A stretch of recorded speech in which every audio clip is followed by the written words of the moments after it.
Hello and welcome to Gaggia TV. My name's Mike, this is Nick. Hi. And today we've got the 2019 Gaggia Classic. We have indeed, yeah. The brand new Classic that's come out. Brand new one.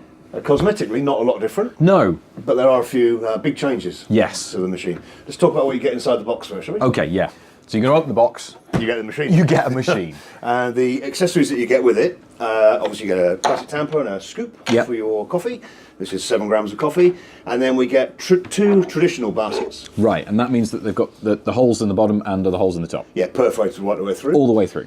And then you also get a perfect crema basket. Yeah, and this one has the void in here, which helps you get the crema. You do need one of these as well. That comes with the machine. You get a crema pin in the box. Don't drop it or lose it, it's very easy to do.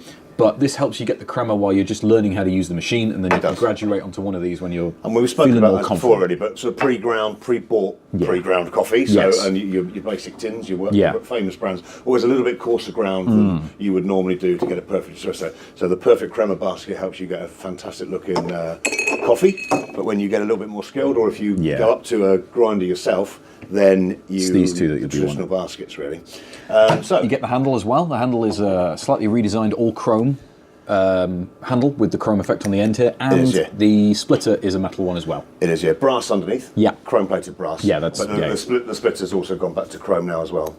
And for eagle-eye viewers there, you'll see the little overflow. Yeah, and why is it you're going to need one of those? Well, the valve has changed. You're making that look very easy. Try and do it from the side. Okay, so the valve on the, what we call the 2015 model, was a mechanical valve. It was. And that was a change from a solenoid valve, which had been previously.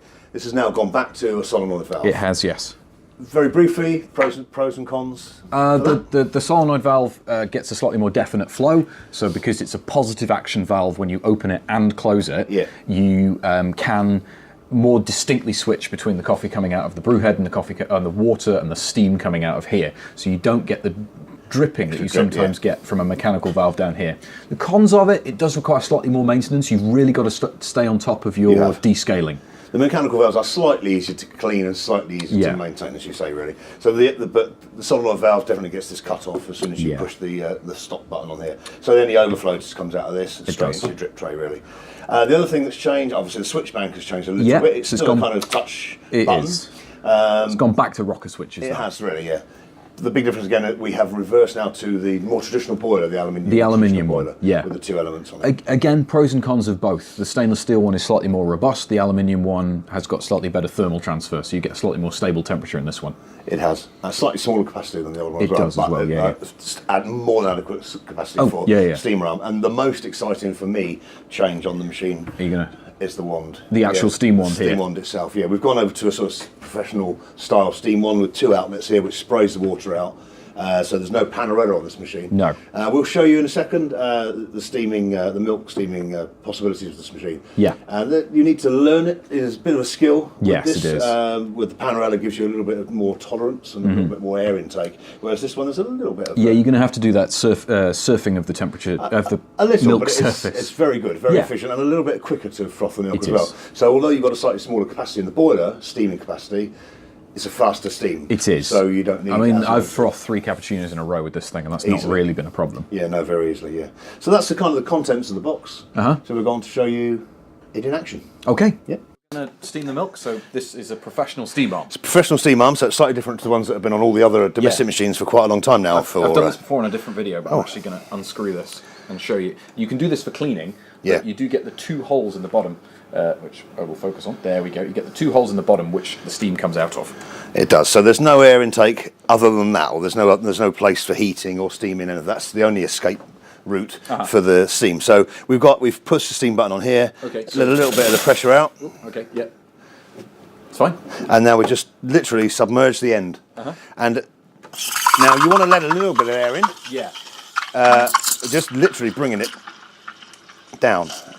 A little bit of air in. Surfing the wand on the top of it. I mean, this isn't a milk frothing tutorial. No. This is a little bit. Now, if you want, as you say, I'm going into full milk tuition here. If you want a cappuccino milk, you bounce it now. Yeah. That's how you're going to get a lot of air into it. But I'm going for the microfoam, so I'm just literally, I've got some air in initially. Now we're just holding it till we get to that magic 65 to 70 degrees temperature. And you can see there's a few big bubbles. We'll get rid of those in a second.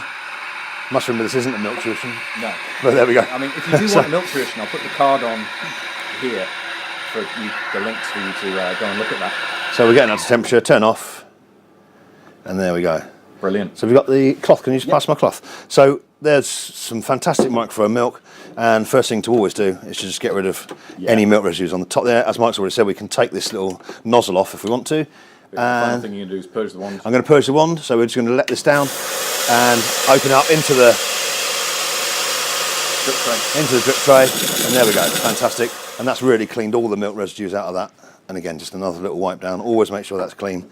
Some lovely microflow milk there. So the final thing we're going to do is we're going to pour a couple of espressos using it, because that's the main thing it does. And we're going to talk about some of the accessories that you can buy along with your Classic to kind of soup it up. Yeah, we've said what you get in the box, so you obviously the tamper, etc. But as you say, Mike, you've got some bits there that you can add on. I mean, this would be the very first thing I would change. Is if I was going to upgrade it, I would go straight to a metal tamper almost immediately. I love the tamper, Not that that one isn't adequate for its purpose, but this will really help you perfect that espresso. I think so. Especially if you're graduating to a traditional basket. Yeah, very much so. If you're going to use pre-ground coffee, then not so much. And as you say, you can get a good with that, but that just feels nice. Yeah, it's nice and nice. And while we're at the traditional basket, you could also get a grinder. This is the MDF grinder, and it is the one that is designed to pair with this particular machine. It's perfect grinder for it. Really. You've got 34 settings, which may be a few. Too many, more but than you need. Yeah, but hey. It depends what you're using, and also obviously if you're using other types of coffee makers. Yeah. So if you've got a filter coffee maker, or you want to make Turkish coffee, or you want to do cold brew. Set on 2. Yeah. And I've never really got about 4 or 5, depending. Not for espresso. No. So if it's only for that, that's what it. But as you say, if you're doing cold brew, then you want to be way up in the 30s for cold brew. Yeah. Coffee press or whatever, you can do it, can't you? So the grinder. We've also then got the. This is this as a whole is the Classic coffee station. It is, yeah. Is the 2019 Classic, the MDF grinder, and then this plastic base, which we move everything out of the way. You can see. There's got the knockout box here, which you can knock your coffee into. It's got support for the grinder, and it also has a nice place for the Classic to sit on. It looks very nice, Holds it all together really, really well. I'm going to say we sell that as a kit. We do. Coffee station. 2 other things you've got there as well. Yeah, if you want a more metallic look, so if you've got a lighter kitchen or you just want to upgrade to metal, then these 2 form part of our deluxe coffee station, so you've got the metal knockout box, which goes just here. Yeah, it's more of a professional one, really. It is, bigger capacity, and so the stainless steel looks really good as well, doesn't it? And then this is a replacement drip tray, which is a steel drip tray that fits the Classic right here. And this one's good because it's got a slightly lower profile, so you can fit a broader spectrum of cup. Cups come in spectrums, I'm sure they do. You could fit a broader spectrum of cup on top of this thing. Yeah, if you use a lot of lattes. I mean, espresso machines are generally used for shot glasses. They are, yeah. So there's always, the clearance is always quite small, really. So this does give you that little bit extra if you need that. And I think, again, it looks quite neat in the machine. So if we pop a couple of cups under there, we are preloaded ready. We've ground the coffee. We have done that. Number 2 yep. on this one. And we've got the traditional basket in here. So this is a traditional double basket. Yes. So we're going to pull 2 espressos at once, which obviously you can do. And there we go. Oh, we missed. We missed it, that's always the thing. So we're looking for that sort of 25-second extraction time, really, as we've covered in another video. And you are really looking for that really thick crema. We've got quite a dark, Robusta heavy coffee in this. We certainly have. Which is why it's coming out with, it's actually pouring about half and half crema and coffee right now. It is. This is the Corposo bean. Again, we've covered that on our coffee we talked about that. And this, if you really want real authentic, heavy, as you say, Robusta heavy coffee. If we halt it there, we've got a couple of ristrettos bordering on. I'm actually just going to steal this one. Oh yeah, go for it. That'll wake you up. Definitely, very nice. So that is a traditional basket with that. Fantastic. And we've used the stainless steel drip tray as well. So those are the 2 options, and I say there's various combinations. You can buy these separately, or as part of a package. So we've got kind of 2 stations, haven't we? One with the plastic base, one with the steel base. And that's the main accessories that we have available. Yeah, if you want any of these things, they're on our website, which is www.gaggiadirect.com. The link to that is just down there in the description. Please like the video, talk to us on social media, and don't forget to subscribe.